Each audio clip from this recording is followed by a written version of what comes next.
Coming up today, healthy doctors lead to better health care. We explore new ways to protect our providers and keep them from becoming patients themselves.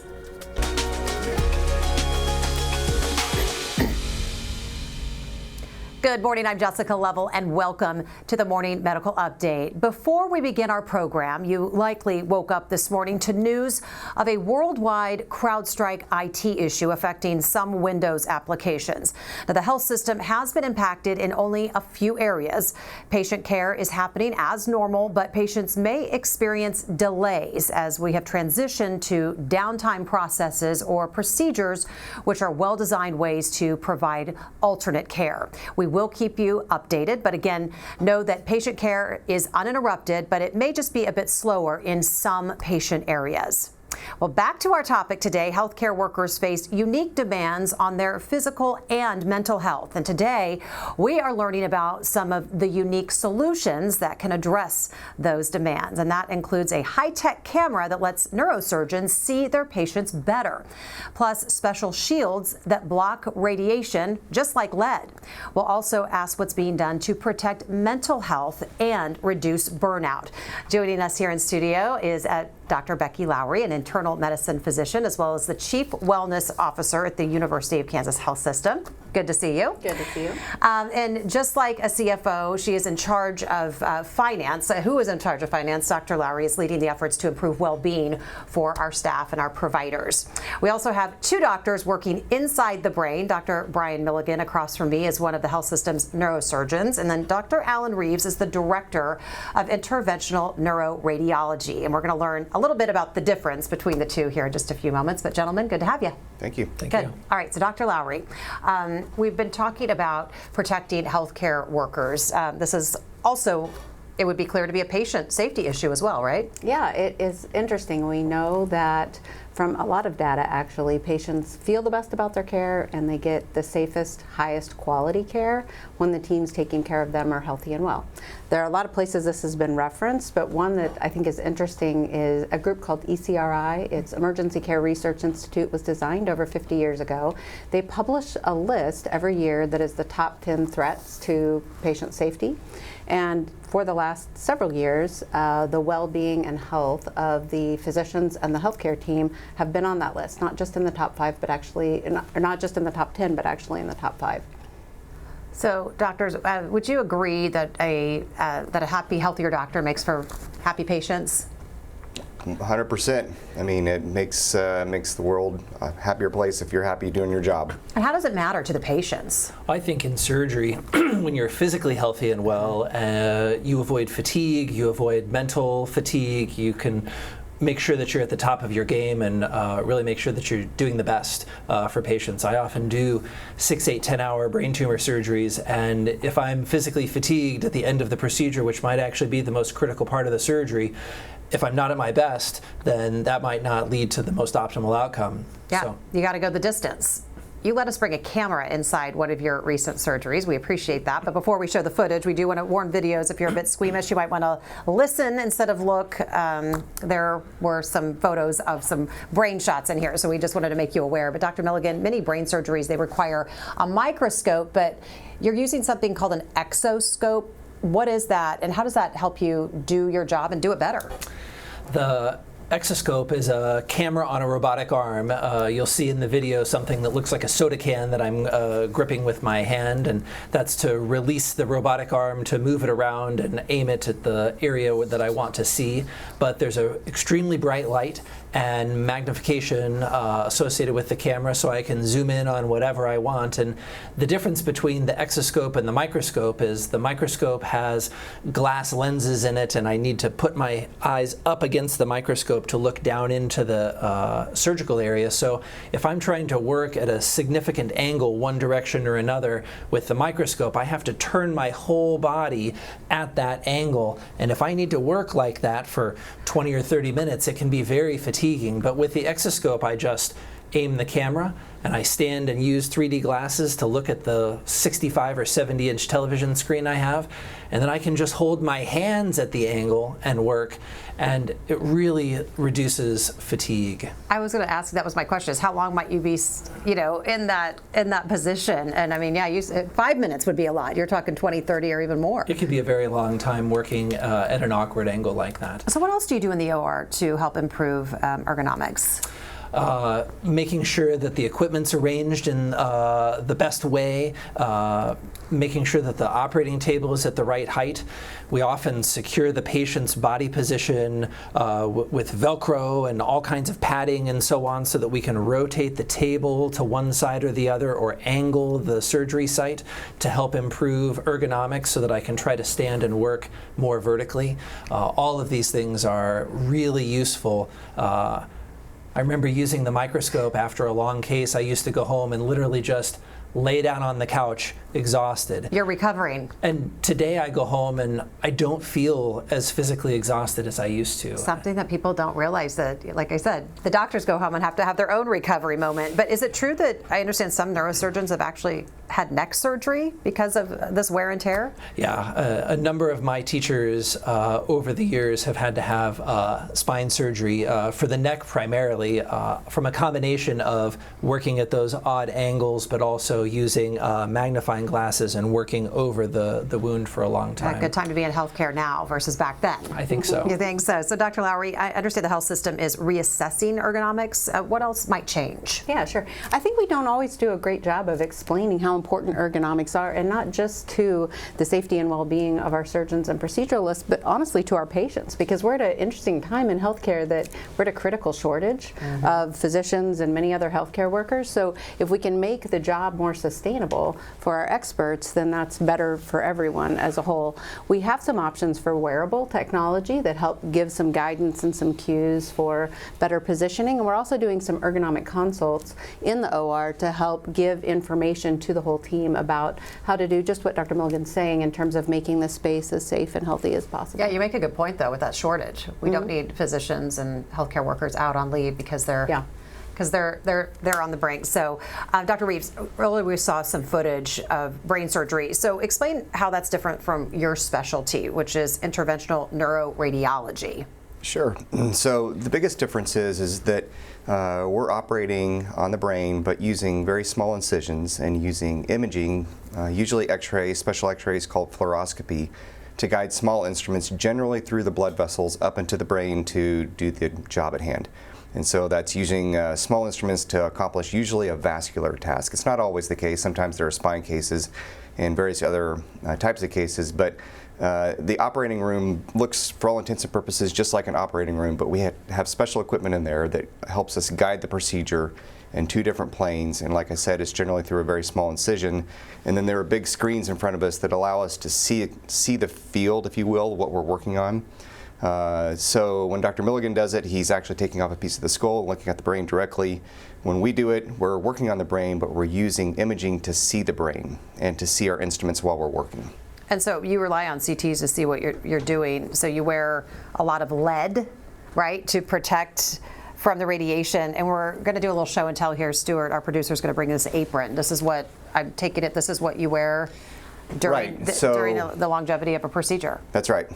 So the special x-rays are called fluoroscopy, and they're powerful x-rays. And so we have two different giant machines that create these x-rays in two different planes. If you don't protect yourself, then you're going to be susceptible to the effects of radiation. So we do everything we can to protect ourselves, the physicians, and the team members from getting radiation, because we know that's not good for you. So what that means is that we're wearing almost full-body lead, and so that does protect the important vital parts of our body from the extra radiation. But the downside is huge, though, and that is that it adds 20 to 30 pounds while you're doing a case. So our surgeries or procedures sometimes can last 2 to 4 hours. And so to give you an example, I'm about 5'10", 180 pounds. If I put on this lead and it weighs 30 pounds, that immediately increases my BMI, my body mass index, to an unhealthy level. And so you're working then at an unhealthy level that any doctor would tell you, hey Alan, it's time to lose weight, you're overweight. But instead, I'm adding that weight and adding myself to an unhealthy level while I'm trying to work on a patient. To do our operations, we're using both hands and both feet to work pedals, and then usually working up at the screen, but oftentimes working down like this while we're manipulating fine instruments. So there's a lot of physical motion that you're still trying to do wearing lead. Oh, interesting you doing those weight calculations. It really Yep. puts it into perspective. Yep. So, orthopedic problems because of this? Oh, I mean, for sure. long term, have you heard these stories? Yes, for sure. So there is a lot of data that has been accumulated over the years detailing the health effects of wearing lead for a long period of time. So most of those are musculoskeletal, but spinal problems, particularly low back problems, are a very big part of the downstream effects of doing this for many years at a time. I personally have experienced low back pain from wearing lead, and I have several partners that do everything they can to minimize the amount of time they're wearing lead because they're developing back problems. Wow, thank you for showing that. It's a much, when we were saying we were going to have this on the set today, I was like, okay. And now it's much bigger and heavy. It looks a lot heavier than what I had pictured in my head. But sometimes instead of wearing the lead, your team can bring in these shields. I think we're going to show them right here. So what makes the shields such a good alternative? Obviously, you're not wearing them, so that's good. So the shields serve the same purpose as the lead, it's just that you're not wearing it. So what it does is it effectively creates a box blocking the radiation, so it allows the radiation to be distributed to the patient, which was required for the surgery, but it blocks the extra radiation or the scatter radiation that occurs when the machines are turned on. So the video shows me and my scrub techs kind of standing in this protected area where we can work on the patient, but the radiation is getting blocked. And these are actually more effective than wearing lead. So it blocks more radiation, but allows us to do the procedure without actually having to wear lead. So what was it like getting used to that? You're so used to wearing the lead. You take it off, you hang it up, that's nice, but then you're like kind of out there. Well, it takes some getting used to. You feel like you're going out to get the mail naked. Yeah, that's a good way to say it. Please don't. You feel, yes. you feel like you're a little ashamed and embarrassed, and you're like, what did I forget? And you realize, okay, this is okay. This is normal. That's the first thing I thought when I saw you standing there. I was like, I wonder how long that took you to get used to standing there getting the mail naked. That's what it feels like. Very interesting. So again, thank you for your perspective on that. I would imagine good feedback from staff, though. Oh, for sure. Yeah, my techs love it.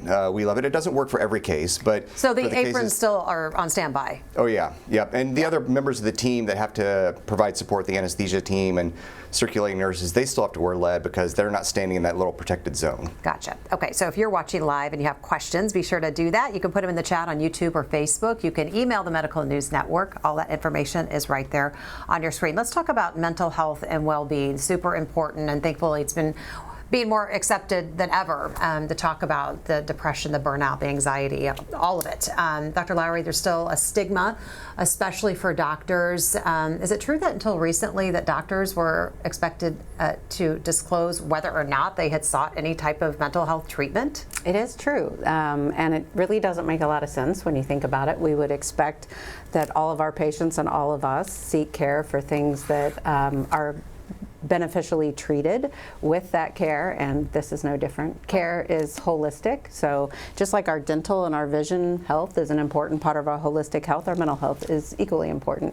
Licensure bodies at the state level and many credentialing bodies at the hospital level up until recently required attestations about that, and that is going away. And a large drive behind that is the Dr. Lorna Breen Act, which was passed a few years ago. She was a emergency room physician on the front lines in New York, and her family, after she died by suicide, passed this legislation which requires states to update their licensure language. We were really fortunate actually that Kansas updated its language 3 years ago, I believe, and Missouri has recently as well. Dr. Milligan, what do you see? What can you add to that conversation about where we've come when it comes to physicians and taking care of their mental health? I mean, I think the movement for looking at physician well-being is, really welcome.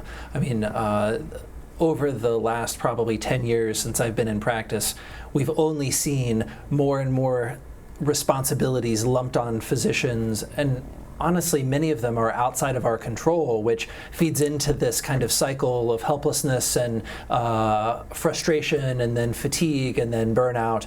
And so I think the movement is very welcome and necessary to try to honestly break the cycle at the beginning. And I know that's a lot of the efforts that have been ongoing here recently. Dr. Reeves, do you think this trend has always been coming? Do you think it was pushed forward due to the pandemic more so? Oh, I'm sure the pandemic added to it, and what the pandemic added to everything, it seems like. But this trend has been in the making for decades, really. As the stresses have increased on us, not just to perform our job as physicians and surgeons, but the extra stuff that seems like that has happened over the last 5 or 10 years, the job has become more and more stressful. And I think people are more willing to openly discuss it now. I certainly am. You didn't say the words burnout when I was a resident because you just did your job. Right. But do you feel comfortable talking about it, when you see your colleagues, your friends around, and you see that look, you see them acting different, do you check on them? I think that we've gotten much better at that. I think that what Dr. Reeves and Dr. Milligan are both referencing is that it's been a progression for us even as professionals, because most of us trained in a time when this wasn't something that we talked about. But I think that we know that it's even becoming, I think, a part of a professionalism expectation for us to check on one another and to be sure that we're taking care of our health and well-being. Makes sense. It makes sense. A few years ago, the health system started testing flexible schedules, not just 8 to 4, not just 9 to 5s, but what does a flexible schedule look like? What's the feedback been? That was driven entirely when it started in 2019, and it was in internal medicine in our department that we piloted initially, because we had a lot of young physicians and APPs who had young children, and they needed to balance drop-off and pick-up times with children, as well as some individuals who were caring for dependent or older adults. And so managing that life outside of home and life inside of home was the biggest driver. We started initially with just some staggered start times for clinics, so instead of 8 a.m., maybe 7:40 and 8:20 initially.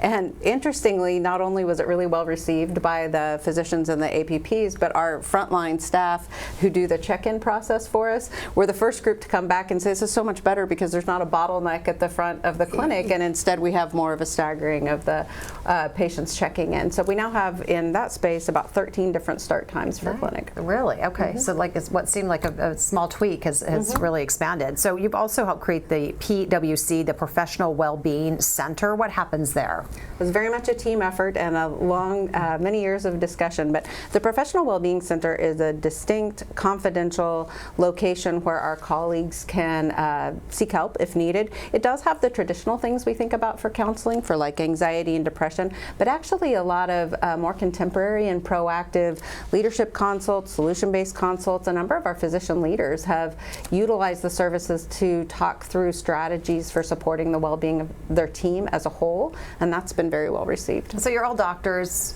you're all professors, and Dr. Reeves, you mentioned burnout as a med student just didn't exist, but what do you tell students and residents about that, how to manage it? That's a great question, because they're in this for the long term. It's not an easy field, it's not a short training, and you don't change your field after you get into it. So they have to learn from an early age to start to manage burnout and increase wellness. And those were concepts that, like I said, when I was a resident, they weren't taught, they weren't encouraged.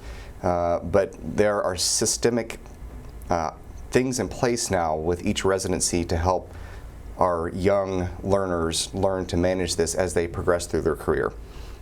I want to get to some questions from our viewers, and kind of on that, we talk about why is residency. Stu wants to know why residency is so demanding. Could it ever be restructured to be less grueling? Okay, why the giggles? We're all looking at each other like, is that even a thing? I mean, there is a lot to learn in a short period of time in order to be prepared to really do an excellent job taking care of patients. Too bad, so sad. And you're in it. Yes, but at the same time, when I was a resident in the early 2000s and nobody was talking about well-being yet, I didn't even realize it, but our chairman was already modeling this balancing work and outside of work. His wife was a physician. They had many children, I think 6, he would routinely host after prom parties at his home so that he could keep an eye on his kids and interact with them. And I didn't realize it at the time, but I think that's what he was trying to teach us. And now that the movement is much more explicit and clearly stated that, like, this is the mission, even still, though, I find myself just simply modeling these behaviors, like telling my residents, hey, you know, like, today we need to make sure that we're efficient because I have to be somewhere for my family later on. You know, we got to make sure we get this done. And or the residents will come and say, oh, hey, this is going on with me outside of work. And it's like, you know what, you take care of that, and I'm going to take care of the patient. And as soon as you've got your whatever that is, you know, sorted out, just like let me know where you're at, and like we'll hook back up again. I think people want to work underneath you. Well, I don't think it's just me. I don't think it's just our department. I think this is what's happening in the larger scope. All right, Dr. Reeves, what do you think? I have to hear your thoughts because I have a feeling you hit it hard in med school. Is it how well is it received when you're trying to give this work-life balance? But is it really as well? It's hard. To be honest with you, it's hard. I mean, I have a family too. I have 3 kids. And I entered a specialty specifically that is very demanding in terms of off-hour work. So middle of the night, when you're having a dinner, my daughter's baptism, whatever. I mean, when duty calls, you have to drop what you're doing and go. The challenge is not neglecting that part of your life and job, but making sure the other parts of your life are full enough away from work where you're not mentally exhausted. The physical rehabilitation that you need has a chance to take place. I think that we have gotten better in not decreasing the demanding part of our jobs, but increasing the less demanding outside of work part of our jobs. And that has still a long ways to go. I think a lot of us trained in the era of just, you don't complain, you just come in and do your job. You don't want to be seen as a complainer, but you want to be able to take care of yourself, though. And I think there is a more generalized acceptance of that attitude than there was certainly when I was in training, and probably my colleagues as well. Dr. Lauer, you agree? Very much so. I think that what you're hearing us all say is that for us there was a training gap. We didn't really have a lot of guidance around how to navigate those hard conversations unless we had excellent mentors who were really modeling that for us. And so getting to a place where we can balance those things together, it's going to take time. We've still got a ways to go. Yeah, it's a tough profession to try to implement that in. It is. But I like what you said, trying to manage your outside life to kind of meet the expectation. Yeah, fill and that I gap. think for all of us to understand that it's in the best interest of not just those of us sitting here, but all of us as a larger community, because we want the people that are providing our care to be healthy and well. What about pet therapy? Amy wants to know, it's kind of all the rage we hear about it. Is petting cats and dogs really do anything for your resiliency? There is some cool, actually one of our neurologists here has done some interesting research in this space, and there is, especially for young kids, some really cool literature about the benefits of spending time with dogs in particular and cats as well. But there's clear evidence that in a short period of time of spending time with a dog, for example, that levels of oxytocin change in a positive way. So those same hormones that we think about for moms when they're bonding with newborns, those levels change in individuals when they're working with dogs in particular. I'm a dog lover, so I don't know. You got the brain specialist over here, so you should get their input on it. But I do. I really think of like I spend time with my dogs in the morning, and they're up on my head, sitting on my head and my pillow and all that kind of stuff. I think of it like this is like kind of self-care to me. Let them lick my face. I don't know which one is better, so we cover both bases, and we have both a dog and a cat. So you're all good. Yeah. What do you think? Do you have pets? We have a dog, although my daughter wants a cat. All the other 3 of us in the house are allergic. So, yeah, me too. But don't you feel much more resilient? We're just going to stick with the dog. Okay, good. All right. I really like this conversation. It kind of takes us inside the world of the balancing act of what you all do, and again, kind of inside your OR, making sure you're staying safe. So thank you for all of that. Thank you for letting us come inside there. What's the big takeaway, Dr. Milligan? What do you want people to know? I think from watching this today, I think people will understand that doctors are people too, and that our physical and mental well-being are just as important to us as theirs is to them, and that they'll start to see a little bit of us outside of work and understand that we're there for them, but when we don't have responsibilities at work, we've got some other things that we're up to. You got to be there for you too. Dr. Reeves, what's the big takeaway? Yeah, same. I couldn't echo it any better. Having a relationship with the patient where they understand that we're a physician, we're going to take care of them, we're going to operate on them, do whatever we need to do, but they understand that we have a life outside of work too. Yeah, I bet you have patients that you see often that always say, "How are you doing? How are you guys doing?" It's not just the one-way street. Dr. Lowry, what's the big takeaway from this talk today? I would agree. These gentlemen have said it perfectly. I think, like many things in the world, we're all in it together, and we're all improved by taking care of one another. We as physicians, I think, very much feel this is not just a job but a calling, but an important part of that calling is that we're taking care of ourselves as well as our patients. I know you all three are busy this morning. I've got to get out of here, so thanks so much for being with us. Appreciate it. Have a great weekend. Thank you. Thanks to all of our viewers. We'll see you back here on Monday. Coming up Monday on the Morning Medical Update. First, his kidney, then his liver, then his heart. One by one, Tony Mazzeffi's organs were failing him. I'm Jessica Lovell on the next Morning Medical Update. Tony's story of gratitude and the complex treatments giving him more years with his daughters. Monday at 8. Subscribe to our Morning Medical Update and Open Mics with Dr. Stites podcast. Now everywhere podcasts are available.